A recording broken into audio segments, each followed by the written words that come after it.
What is going on, everybody? Welcome back to another video. Today, I'm going to be giving you my top stock picks for 2021. Now, if you've been watching the channel for a long time, you know I do focus heavily on crypto, especially Bitcoin, and that is my primary holding, is also my primary interest. But stocks are great, and it's great to not only diversify, but you can actually make bigger gains on stocks a lot of the time than you will with crypto. Now, in the long term, I do think in 10 years from now, Bitcoin is going to outperform anything and already has outperformed every asset in the world. But some of these stocks have done great. Over the last year, my Michael stock has done 475% of a profit. So that's a huge gain. Anyways, let's just jump right into this list. And obviously, none of this is financial advice. This is just what I personally am investing in and personally what my picks are. But you should do your own deep dive, due diligence, and research before you do anything. But I'm just bringing you my top stock picks and why I'm choosing them. So number one, and the safest one, I would say probably the most conservative one, that it's probably not that surprising, but believe me, this gets weirder as we go down the list, is Tesla. I don't think I need to speak too much about this, but I do think that Tesla, for me, is a long hold. I'm not holding this for 2021, I'm holding this for 2030, 2040. I'm thinking about this as a decade, 2 decade, 3 decade long hold. I do think that Tesla right now, people think it's overvalued, but they've thought that for years and years and years. I also don't think that people are valuing Tesla as just a car company. I think they're valuing it with the narrative of Tesla is the future. I think that's how a lot of people think about Tesla. I think that's how a lot of people thought about Apple stock back in the day, but I don't think that's the narrative for Apple anymore. And so I do think that Tesla has not only the advantage of being a strong company that is growing and growing and growing, but also I think they have the narrative of having lots of attention, a lot of momentum, a lot of hype where people are really excited about it. People also very much so have a tribalism thing behind Tesla. It also has a lot of advancements coming, and they're coming out with new technology all the time. As you know, Elon is working on the boring tunnel, which I'm sure he's going to do something with Tesla where if you own a Tesla, you get to use the boring tunnel for free, or there's some sort of discount. And they're working on battery technology all the time. They're going to be able to lease out and sell all their technologies to other companies. He already does this with his SpaceX company, where he sells the technology that they come up with to other space companies. There's a lot going for Tesla. I don't think I need to go too deep into Tesla, but I do think that there's a huge gain coming for it, but I don't think it's a short-term holding gain. I think it's a long-term holding gain, and I think over time, it's really going to prove itself. Now, going to my second pick, which is a little bit more interesting, but I still think kind of conservative. These last 2 picks that I'll tell you after this, I think you're going to be like, what are you choosing those for? Space, SPSE. This is Virgin Galactic, owned by Richard Branson. He's the guy who owns Virgin Airlines, but Virgin Galactic is his spacefaring company that is focused on taking people on private flights into low Earth orbit just for fun. This isn't like to deliver payloads of satellites or anything like that. He has another company called Virgin Orbit, which is focused on government contracts and trying to get satellites and things like that out there.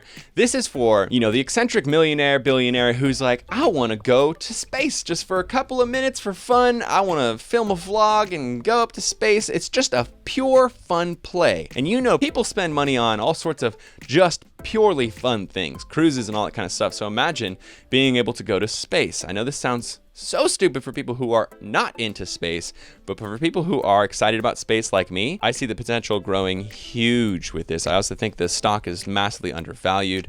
So far, I'm up on my space stock 65%. So I'm a long-term believer in this. I'm also a long-term holder in this. I'm not going to sell this at any point soon, and I'm not going to sell this probably any point in the near mid future. This is definitely a decade-long hold for me as well.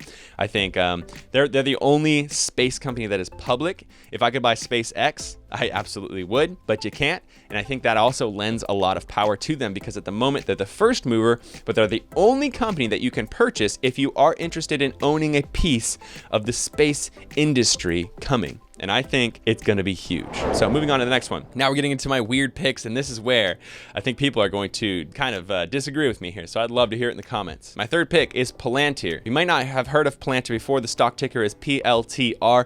Palantir is a company that aggregates information on all sorts of people and citizens around the world in all sorts of different countries, but specifically they target terrorists. And so they aggregate this information into an easy to search database, and they sell access to this database to governments and really anybody who wants it, but their primary clients are governments, which is a really good thing, because governments generally, if something is working, they don't like to change things up. If things are okay the way they are and they're successful right now, it takes a lot more to change just to get a small performance increase from another company than it does to just stick with the one that's already been working for years. And they've been working with Palantir for a long time. There's a lot of three-letter organizations like the CIA, FBI, who have contracts with Palantir. From what I've understood with Palantir's database, it really is very simple. There's a lot of people who have posted that they worked or work in those three-letter organizations like the CIA, and when they've used Palantir before, it's extremely simple. And that tells me that they're not going to switch away from Palantir anytime soon. If you go into a further deep dive with it, there's a lot of fundamentals that are really good with it. A lot of people are complaining that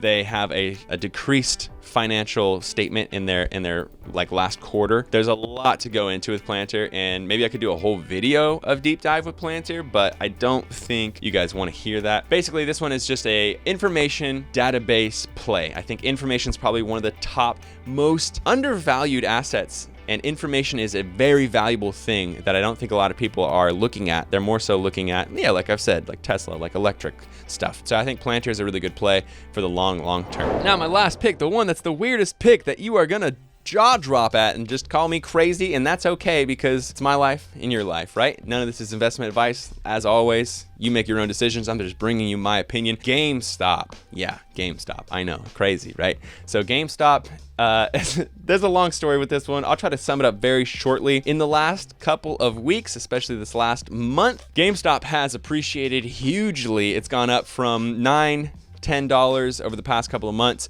up to $20, and then recently in the past couple of weeks it's gone from $20 to $40. A lot of people, when they hear GameStop, think, isn't GameStop going out of business because everything's moving digital? You can just download the video games. Walmart, Target offers video games already. GameStop is a dying business. If you look at GameStop too, they've recently closed a ton of their positions, a bunch of their stores rather, and a lot of people think that that's a really bad sign. It's actually a good sign because in general, GameStop, when they lease out buildings, general leases are 5 to 10 years for normal businesses, but for GameStop, they're able to secure about 2-year leases on average, which means they can look at all their stores, and every 2 years, they can decide which ones are performing well and which ones are underperforming and losing them money. The ones that are underperforming, they can close down, and then they stop leaking money. They stop losing money from those bad ones, where other companies have to just hold on to those stores until their lease goes up in 5 to 10 years. Then GameStop can open new positions, new stores in places that are performing well, and they can basically kind of rebalance their locations to improve their profit ratios. There's also a lot of other things going for them. One of the things that's really exciting is that they're going to start selling PC parts, so computer parts, and as we know, the PC gaming sector is growing massively in the last couple of years. They also have some interesting contracts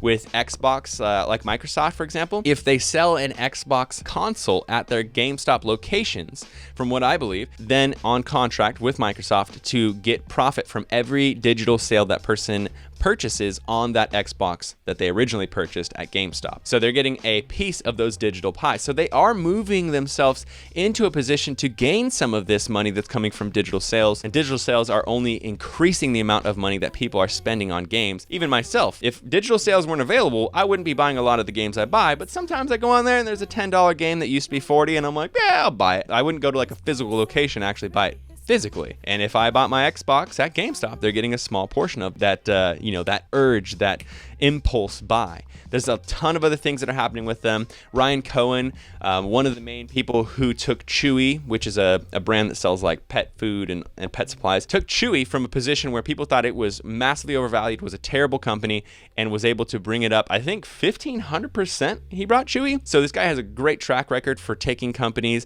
and blasting them up. And then the final thing, which I won't go too far into, but there's a Reddit called Wall Street Bets that has 2 million members on it. And Wall Street Bets is currently in a battle against Melvin Capital, which is a very large institution. And a lot of these big institutions are really irritated that GameStop has appreciated so much and they're shorting it, which basically means that they are betting that the stock is going to go down. And when you put short pressure on a stock, a lot of times you can force that stock down in price. But if you have a short position open against a stock and the stock doesn't go down, you have to continue bleeding money to keep your short position open the longer the stock either goes sideways or goes up. And Wall Street Bets has a vendetta against Melvin Capital, where everybody on Wall Street Bets right now is talking about they're just YOLOing all their money in. You see these people putting 6 figures in literally every 5-10 minutes because they are literally trying to jam that price up so they can get something called a short squeeze,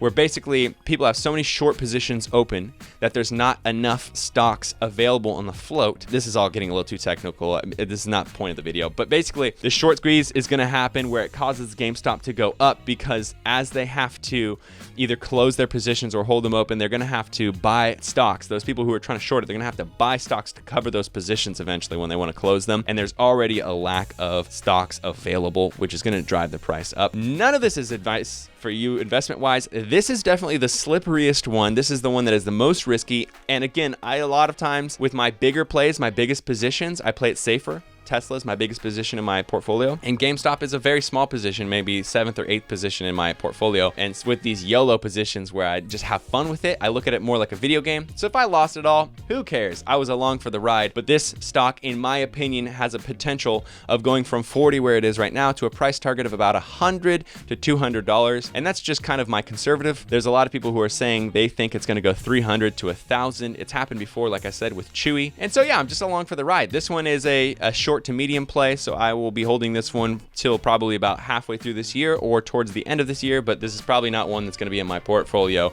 you know, for a decade or more than 2 years or anything like that. Definitely just an interesting one, and you should maybe look into doing some deep dive research of your own on this one. But there are my positions that I am taking for this year, and also my top stock picks. I think you should definitely look into these companies and make your own decision. Definitely don't just do things because I'm doing them, but it's exciting for me to have a channel where I can tell you what I am doing and show you my positions. So if this was interesting to you, I would love for you to give it a thumbs up. Even more so, I'd love to hear what you think about my positions, and I'd also love to hear your positions, because there's plenty of other stocks that are great plays. These are just mine. Subscribe if you're not subscribed already for more content about stocks, investments, and crypto, specifically Bitcoin, and I will see you guys in the next video.